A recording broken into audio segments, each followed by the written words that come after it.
मित्रांनो, लग्नानंतर होईलच प्रेम या मालिकेच्या आजच्या भागामध्ये आता वसू आत्याच्या प्लॅनप्रमाणे सगळं काही होत असतं. दीपक आणि त्याचा सहकारी मिळून दोघेही नंदिनीला बेशुद्ध करतातच, परंतु आता ते दोघेही एका मॅटमध्ये नंदिनीला असं गुंडाळतात. तर वसू आता पटकन त्यांना म्हणते की हिला घेऊन जा अगोदर. नंदिनीला आता दीपक आणि त्याचा सहकारी दोघेही मिळून किडनॅप करतात आणि लगेच त्या रूममधून बाहेर घेऊन जातात. तर आता तिच्या गळ्यात जो ताईत असतो माईंनी दिलेला तो तेथेच पडतो. त्यामुळे आता खूपच मोठा अपशकुन होणार असतं आणि सर्व घरावर मोठं संकट येणार असतं. लग्नामध्ये विघ्नसुद्धा निर्माण होणार असतं. त्यानंतर वसू आता म्हणते की अरे पटकन तिला घेऊन जा. आता दीपक आणि त्याचा सहकारी नंदिनीला आता तेथून घेऊन सुद्धा जातो.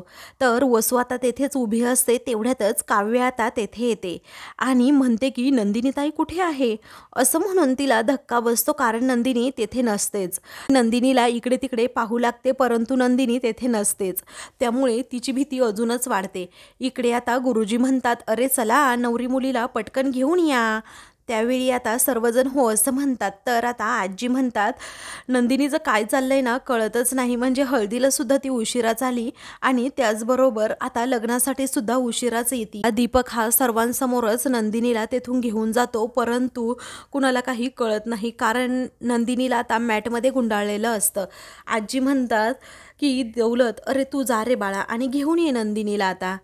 आता पार्थ मात्र हातात वरमाला घेऊन उभा असतो आणि कधी एकदा मंगलाष्टक होतील, मी नंदिनीच्या गळ्यात वरमाला घालतोय असं त्याला होत असतं. परंतु नंदिनी अजून न आल्यामुळे सर्वांच्या शंका कुशंका वाढतच जातात. तर आता काव्या तो ताईत हातात घेते आणि त्याकडे पाहत असते. त्यावेळी आता दौलत म्हणतो, नंदिनी, अगं बाळा नंदिनी, तू कुठे आहेस, कुठे? त्यावेळी आता काव्या म्हणते, मामा, अहो इथे नंदिनी ताईच नाही आहे. मग आता हे ऐकून दौलत मामाला खूप मोठा धक्का बसतो. तेव्हा दौलत मामा विचारतो, काय? मग आहे तरी कुठे नंदिनी? त्यानंतर आता हा तावीज तुझ्या हातात कसा काय? कारण हा सावित्रीमाईंनी दिला होता तिच्या गळ्यात घालण्यासाठी. हा तावीज जेव्हा निघाला ना तेव्हा नंदिनीवर संकट येऊ शकतं असं सांगितलं होतं ना. एवढा बेजबाबदारपणा नंदिनी करूच कसा शकते असं आता मामा विचारतात. त्याच वेळी आता काव्या म्हणते, कळतच नाही मामा, कसं झालं हे? मला तर खूप भीती वाटतीये. मग आता गेली कुठे ती? तिला शोधूयात चल असं म्हणून मामा अख्ख्या वाड्याभर नंदिनीला शोधत असतात. तर आता काव्या ही नंदिनीचा शोध घेत घेत बाहेर येते आणि ती खूपच घाबरलेली असते, रडत असते. दौलत मामा जर आता वाड्याबाहेर येतात तर दीपक हा नंदिनीला घेऊन चाललेला असतो. तेव्हा तुम्ही काय घेऊन चाललात, थांबा जरा असं म्हणून दौलत मामा त्यांना विचारतो. तेव्हा मात्र आता दीपक खूपच घाबरतो आणि मग तो जागेवर उभा राहतो. तेव्हा दौलत आता विचारतो, काय रे, हे कार्पेट घेऊन कुठे चाललात, कुठे तुम्ही? तेव्हा दीपक आता खोटं बोलून म्हणतो की मालक, अहो एक्स्ट्राचं कार्पेट आहे ना ते द्यायला चाललोय. उगीच तुम्हाला एक्स्ट्राचा चार्ज लागायचा ना म्हणून. तेव्हा लागू दे चार्ज, असा कितीसा लागणार आहे असं म्हणून दौलत हा त्यांच्यावर ओरडतो. चला आता आतमध्ये घेऊन चला ते कार्पेट असं म्हणून आता दौलत मामा हा त्यांच्यावर ओरडतच असतो. तेव्हा दीपकला आता मोठा धक्काच बसतो. तेव्हा इथे एकतर नंदिनी सापडत नाहीये. अरे मी तुम्हाला काय म्हणालो, ऐकलं का? हे एक्स्ट्राचं कार्पेट आतमध्येच घेऊन चला असं म्हणून दौलत मामा त्यांच्यावर चिडतो. तेव्हा दीपक आता खूपच घाबरतो. आपला प्लॅन फेल होतो की काय? तेवढ्यातच आता वसू तेथे येते आणि तो सगळा प्रकार पाहते की कशा प्रकारे मामा यांची झडती घेत आहे, त्याचबरोबर यांना कार्पेट आतमध्ये ठेवायला सांगत आहे. तेव्हा वसू आता पटकन मामाजवळ येते आणि म्हणते, तुम्हाला सर्वजण आतमध्ये शोधतायत, बोलवतायत. तर आता नंदिनीची साडी थोडी तेथे दिसत असते. त्याच वेळी मात्र आता वसू मामाला तेथून घालवून देते आणि पटकन ती साडी व्यवस्थित करते. तर आता नंदिनीचं थोडं डोकं दिसू लागतं. त्यानंतर आता कुणी पाहायच्या आत, अरे निघा रे इथून, किती वेळा मी तुम्हाला सांगू एक एक गोष्ट असं म्हणून वसू त्यांना घालवते. तेव्हा आता नंदिनीला घेऊन गेल्यामुळे वसूच्या जीवात जीव येतो की आता माझ्या पार्थचं आणि रम्याचं लग्न होणार या विचाराने ती आनंदित असते. दुसरीकडे आता दीपक आणि त्याचा मित्र हा नंदिनीला गाडीच्या डिकीमध्ये मागे ठेवतात. त्यावेळी ते दोघेही गाडीत बसतात आणि लगेच भरधाव वेगाने जाऊ लागतात. इकडे मात्र सर्वांची आता तारांबळ उडालेली असते. तेव्हा किती उशीर, नवरी मुलगी आहे तरी कुठे, असं आता गुरुजी विचारतात. तेव्हा शारदा, अगं आहे तरी कुठे आपली नंदिनी, असं धनंजय विचारतो. तेव्हा आता दौलत सुद्धा तेथे येतो. मग मामाला आता धनंजय विचारतो, तुम्ही बाहेर कुठे होतात? त्याच वेळी आता मामा म्हणतो की मी अख्खा वाडा पाहिला आहे, परंतु नंदिनी काही मला दिसली नाही. हे ऐकून आता सर्वांच्या पायाखालची जमीनच सरकते की नंदिनी नाही म्हणजे? त्याच वेळी आता शारदा, अगं नंदिनी कुठे आहे? तू स्वतः होती ना तिच्या बरोबर, असं आता धनंजय शारदाला विचारतो. तेव्हा पार्थला मोठा शॉकच बसलेला असतो. तो बिचारा आता वरमाला हातात घेऊन उभा असतो खरं, परंतु आता शारदा उत्तर देते की अहो मी स्वतः तिला गौरीहाराच्या पूजेला घेऊन बसले होते. काव्याला नंदिनीजवळ मी बसायला सांगितलं होतं. त्याच वेळी आता काव्यही तेथे येते. सर्वजण आता विचारतात की आहे कुठे नंदिनी? मग आता काव्या म्हणते की नंदिनी ताई खोलीमध्ये नाहीये. हे ऐकून सर्वांना अजूनच मोठा धक्का बसतो. या क्षणी नंदिनी गेली कुठे असेल हा प्रश्न सर्वांना पडतो. तेव्हा मी एवढा वेळ ताईजवळच बसले होते आणि तिच्यासाठी उपवासाचं म्हणून मी बाहेर आणायला आले. आजी, अगं तू होतीस ना गं तिथे, मी ताईसाठी उपवासाचं घेऊन चालले तेव्हा, पण तेवढ्यातच नंदिनी ताई कुठे गेली काय माहीत. आणि आजी तूच म्हणाली होती ना ताईला काही खायला द्यायचं नाही उपवास असल्यामुळे. मी अगं आतमध्ये गेले पटकन, तर ताई तेथे खरंच नव्हती. तर आता सर्वांना मोठा धक्काच बसलेला असतो की अचानक नंदिनी इथून कुठे गायब होईल. तर आता सर्वांच्या चेहऱ्यावर टेन्शन हे दिसत असतं. तेवढ्यातच वसुआत्या तेथे येते आणि सगळ्यांकडे पाहून मात्र गालात हसत असते, कारण सर्वांच्या चेहऱ्यावर जो काही टेन्शनचं वातावरण आलेलं असतं ते तिला आता. त्यानंतर धनंजय आता विचारतो, अरे बाळा पण गेली कुठे ती? तेव्हा ती म्हणते, बाबा खरंच नाही माहीत मला. तेव्हा मात्र सर्वजण आता एकमेकांकडे पाहतच राहतात, कारण सर्वांना आश्चर्याचा धक्काच बसलेला असतो. या क्षणी नंदिनी जाईल तरी कुठे? तेव्हा मात्र आता काव्या खूपच रडत असते. सर्वजण आता काळजी करत असतात या क्षणी ती कुठे गेली असेल. आता नंदिनीचा जो गळ्यामध्ये ताईत असतो ना, तोच ताईत आता काव्या हातात घेऊन उभी असते आणि मग आजी त्याकडे पाहते आणि विचारते. आजी हातात घेऊन आता तो ताईत विचारते की हा ताईत तुझ्याकडे आलाच कसा काय? मग पुढे आता त्या म्हणतात, सावित्री माईने हा नंदिनीच्या गळ्यात घातला होता. हा ताईत अचानक असा निघालाच कसा काय? त्यावेळी आता काव्याला सुद्धा त्याचं उत्तर माहीत नसतं, पण नंदिनी ज्या ठिकाणी बसलेली असते त्या ठिकाणहूनच तो ताईत आता तिने घेतलेला असतो. तर पार्थ आणि त्याचे आईबाबा म्हणजे विक्रम मानिनी एकदम शांत असतात, कारण त्यांना कळतच नसतं अचानक या क्षणी हे झालं कसं काय आणि नंदिनी या क्षणी तरी कुठे गायब होऊ शकते. पार्थच्या सर्व स्वप्नांवर आता पाणी फिरलेलं असतं, त्यामुळे तो पूर्णपणे शॉकमध्ये असतो. तर आता वसुआत्या आता एकदम शांत असते. ती कुणाबरोबर काहीही बोलत नसते. त्यानंतर आता काव्या म्हणू लागते, आजी अगं हा ताईत आहे ना, तो पूजेच्या रूममध्ये तेथे मला खाली सापडला. हे ऐकून तर सर्वजण घाबरतात आता. त्यानंतर आता आजीला सगळं काही आठवतं की सावित्रीमाईंनी काय सांगितलं होतं, 2-3 तास नंदिनी बरोबरच राहा, ही वेळ अजिबात चुकवायची नाहीये, कारण तिच्यावर खूप मोठं संकट येऊ शकतं आणि ही सोयरीक जुळेल परंतु वेगळंच काहीतरी घडेल असंही सांगितलेलं होतं. लग्नाच्या गडबडीतच सर्वजण आता आपापल्या कामात व्यस्त असल्यामुळे बरोबर वसुआत्याने काटा काढून नंदिनीला किडनॅप केलेलं असतं आणि दीपकने तिला साथ दिलेली असते. आजी आता रडतच म्हणते, मी म्हटलं होतं ना की नंदिनी बरोबर राहा, तिच्या गळ्यातील हा ताईत काढू नका, तिच्यावर संकट येऊ शकतं. तुम्हाला समजतंय का मी किती तळमळीने सांगत होते तुम्हाला? तेव्हा सर्वजण हो असं म्हणतात, पण आता पुढे करायचं काय असं गुरुजींना सर्वजण विचारतात.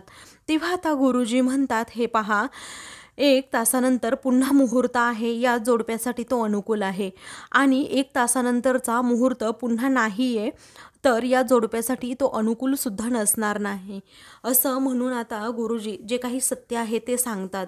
मग आता पार्थ हा खूपच एकदम शांत होऊन जातो. त्याला काय करावं कळत नाही, कारण या क्षणी नंदिनी कुठे गेली असेल असं कुणालाही न सांगता हेच त्याला वाटत असतं. त्यामुळे आता तो लगेच नंदिनीला कॉल करत असतो, परंतु नंदिनी कॉल रिसीव करत नसते.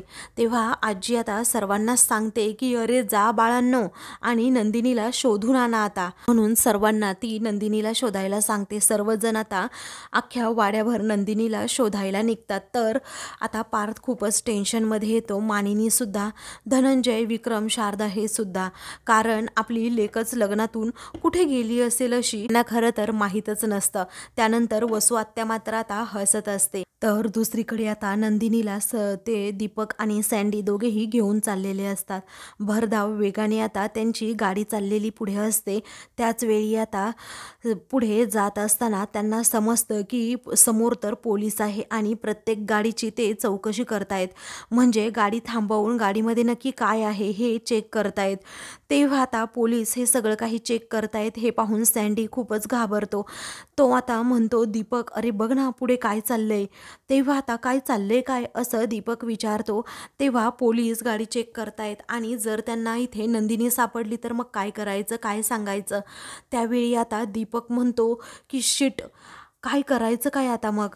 त्यावेळी सँडी म्हणतो चल मी मागे घेतो आणि दुसऱ्या रोडने आपण जाऊया. तेव्हा गावाबाहेर पडण्याचा हा एकमेव रस्ता आहे असं आता लगेच दीपक म्हणतो. त्याच वेळी आता सँडी म्हणतो मग करायचं काय पुढे. तेव्हा दीपक म्हणतो थांब जरा असं म्हणून तो गाडी पाठीमागे घ्यायला सांगतो आणि सँडीला म्हणतो हे बघ तू इकडे तिकडे जरा लक्ष दे, मी तोपर्यंत पाहतो काय करायचं ते. तेव्हा आता कोणी येतंय की नाही याकडे सँडी लक्ष देतो. तर कार्पेटमधून बाहेर काढत नंदिनीला आता शेजारच्या सीटवर दीपक हा बसवतो. नंदिनी अजूनही बेशुद्ध असते. तेव्हा सँडी विचारतो पुढे काय करायचं. दीपक म्हणतो फक्त शांत राहा आता, काहीच बोलू नको. मग डॉक्टरांनी विचारलं तर ही बेशुद्ध का आहे, मग आपण उत्तर काय द्यायचं असं पुन्हा एकदा सँडी विचारतो. त्याच वेळी आता दीपक म्हणतो जरा गप्प बसतो का, की बघू आता तुझ्याकडे, असं म्हणून तो त्याला गप्प करतो. तर नंदिनी एकदमच बेशुद्ध असल्यामुळे तिला काही कळत सुद्धा नसतं की आपण आहोत तरी कुठे आणि आपल्याला कुणी किडनॅप केलंय. त्यानंतर आता दीपक आणि सँडी हे दोघेही आपापसात काहीतरी आता चर्चा करतात आणि पुन्हा एकदा गाडी पुढे घेऊन येतात. तर पोलीस आता प्रत्येक गाडीची आता झडती घेत असतात. कारण तेथे एक नाका असतो आणि त्या नाक्यावर सगळ्या गाड्या ह्या थांबवलेल्या असतात आणि त्यामुळेच आता दीपक जरा घाबरलेला असतो. पण आता काहीतरी नेहमीप्रमाणे उत्तर देऊन वेळ मारून नेऊ असं दीपकला वाटतं. तर दुसरीकडे आता घरातील सर्वजण त्याचबरोबर इतर माणसंसुद्धा नंदिनीला शोधत असतात. परंतु आता नंदिनी कुठेही सापडत नसते. वसवात्या काही बायकांजवळ जाते आणि मनातच विचार करते आता ह्या बायका काय म्हणतायत मी बघते. मग आता तेथे आलेल्या जे पाहुणे मंडळी असतात ना ती आता म्हणतात नवरी मुलगी अशी मंडप सोडून जाईल तरी कुठे, असं म्हणून सर्वजण आता नंदिनीविषयीच बोलू लागतात. तर वसवात्याला मात्र हसू येत असतं. तेव्हा वसू आत्याच्या मनात वेगळंच काहीतरी असतं कारण तिनेच हा डाव आखलेला असतो. काही वेळानंतर आता धनंजय हा खूपच हायपर होतो आणि मग म्हणतो की नंदिनी गेलीच कुठे अगं काव्या. त्यावेळी आता काव्या म्हणते काय माहीत बाबा, अहो मला सुद्धा माहीत नाही, ही अचानक नंदिनीताई गेली तरी कुठे, मगाशी तर रूममध्ये होती अहो 5 मिनिटापूर्वी, अशी अचानक कुठे जाईल तुम्हीच सांगा बरं बाबा. आता जरा धनंजयला बीपीचा त्रास असतो.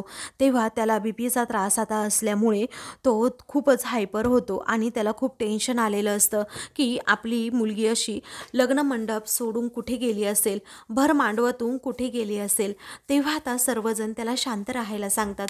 विक्रम, मानिनी आणि त्याचबरोबर पार्थ म्हणतो बाबा तुम्ही शांत राहा, असेल इथे कुठेतरी, येईल ती, असं म्हणून आता सर्वजण त्याला गप्प करतात. परंतु आता धनंजय हा खूपच टेन्शनमध्ये येतो. शारदा म्हणते हो तुम्ही जरा शांत राहा ना प्लीज, राहा की शांत. त्यावेळी आता तो शांत राहत नाही. तो म्हणतो पुन्हा काव्या फोन लाव तू. तर काव्या सारखी सारखी नंदिनीला कॉल करण्याचा प्रयत्न करते. परंतु काही नंदिनी कॉल रिसीव करत नसते कारण तिचा फोन हा दुसरीकडेच असतो. तेव्हा वसू ही मुद्दामच आता शारदाला विचारते, अगं मगाशी जेव्हा आपण तिकडे गेलो होतो तेव्हा तर होती ना नंदिनी, मग अचानक अशी कुठे गायब झाली? त्याच वेळी आता शारदा काहीही बोलत नाही. तर वसू आत्याच्या या बोलण्यामुळे धनंजयला अजूनच वाईट वाटतं की आपली आता या भर मांडवामध्ये इज्जत गेली. म्हणूनच तो अजून हायपर होतो. काव्य आता धनंजय जवळ जाते आणि बाबा प्लीज तुम्ही टेन्शन घेऊ नका हो असं म्हणते. काही वेळानंतर आता आजी या खूपच हायपर होतात आणि म्हणतात, काय चाललंय काय हे सगळं, मला ना कळतच नाहीये. कारण अगोदर त्या लहान मुलीला विजेचा झटका लागला आणि आता नवरी मुलगी सापडत नाही. हा कसला अपशकुन होतोय ना तेच कळत नाही. काय एक एक नाट लागली आहे ना तेच कळत नाही असं म्हणून आता ती खूपच घाबरते. सर्वजण आता टेन्शनमध्ये असतात, नंदिनी गेली असेल कुठे.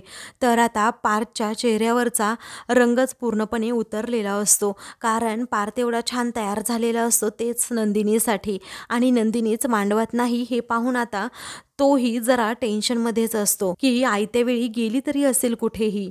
मग त्यानंतर काव्य आता धनंजयला मिठी मारून खूप रडत असते आणि म्हणत असते की बाबा तुम्ही फक्त शांत राहा जरा. सर्वांची झालेली ही अवस्था पाहून वसू आत्या मात्र गालातच हसते. त्यानंतर आता पार्थ म्हणतो, आजी तुम्ही जरा शांत राहा, येईल नंदिनी गेल्या असतील इकडे कुठेतरी, कारण असल्याशिवाय त्या कोणतीही गोष्ट अशी करणार नाही. मी आता जाऊन बघतो कुठे आहेत त्या असं म्हणून आता पार्थ जायला निघतो. त्याच वेळी आजी म्हणते थांबा. तर आता पार्थ म्हणतो, हो येतो ना मी, लगेच येतो मी. तरीही आजी म्हणतात नाही, अगोदरच नवरी मुलगी गायब आहे, त्यात तुम्ही असे गायब झालात तर मग, असं म्हणून आता पार्थला आजी अडवते. मग पुढे आता आजी म्हणतात, हे चांगलं नाहीये बाळा, अशुभाची पावलं अशी मांडवात पडायला नकोत. त्यावेळी आता पार्थ ऐकत नाही, कारण पार्थला सुद्धा नंदिनीला शोधायला जायचं असतं.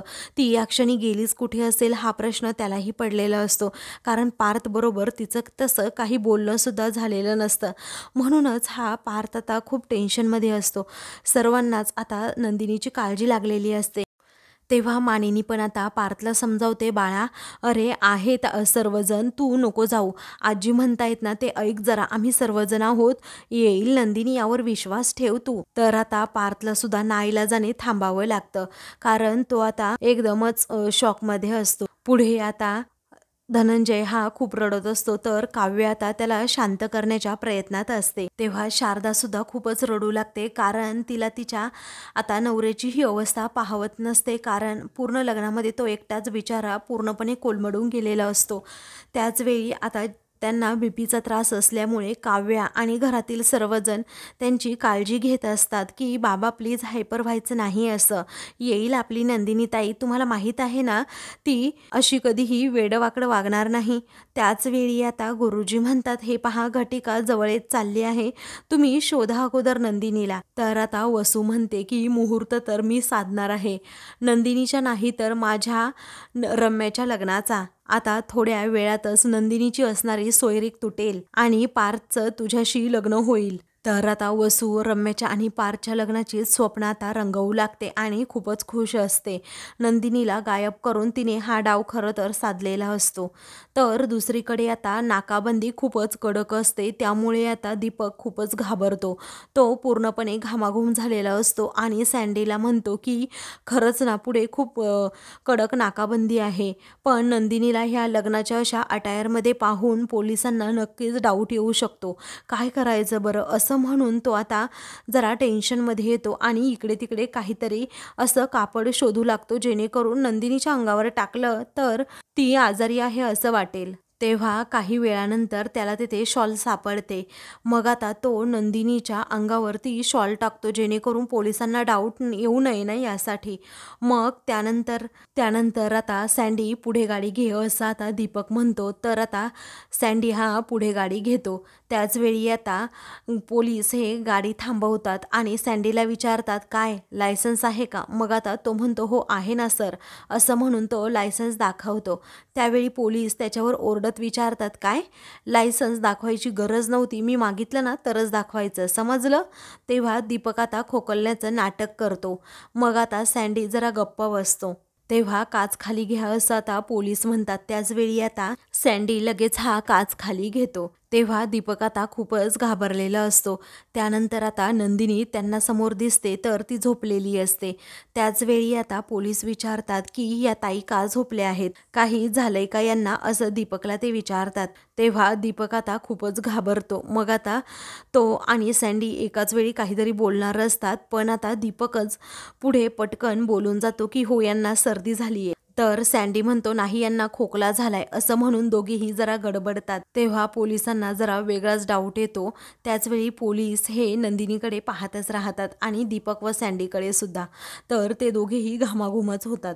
तर आता मित्रांनो, पुढील भागामध्ये 1 तास होऊन गेला तरी नंदिनी सापडत नसते. म्हणून आजी आता म्हणते करायचं काय. आता 4 चौघात तिने लाज आणली, करायचं काय. तेव्हा शारदा आता खूपच रडू लागते तर मानिनी तिला समजावू लागते. मग पुढे आता पार्थ म्हणतो आजी प्लीज नंदिनीबद्दल असं काही बोलू नका, मला खात्री आहे त्या परत येतील म्हणून. तेव्हा पार्थला आता एक मेसेज येतो. तेव्हा नंदिनीच्या फोनवरून व्हिडिओ आल्याचा आता पार्थ सर्वांना सांगतो. तेव्हा त्या व्हिडिओमध्ये नंदिनी असं म्हणत असते की पार्थ मला हे लग्न करायचंच नव्हतं, फक्त घरच्यांच्या आणि घरच्यांच्या दबावाखाली मी हे लग्न करतीये, असं म्हणून आता ती तो व्हिडिओ संपवते. तर आता इकडे घरातील सर्वांच्या पायाखालची जमीनच सरकते की नंदिनी असं कसं म्हणू शकते. अशाच मालिकेंचे पुढील भाग पाहण्यासाठी चॅनलला सबस्क्राईब करा.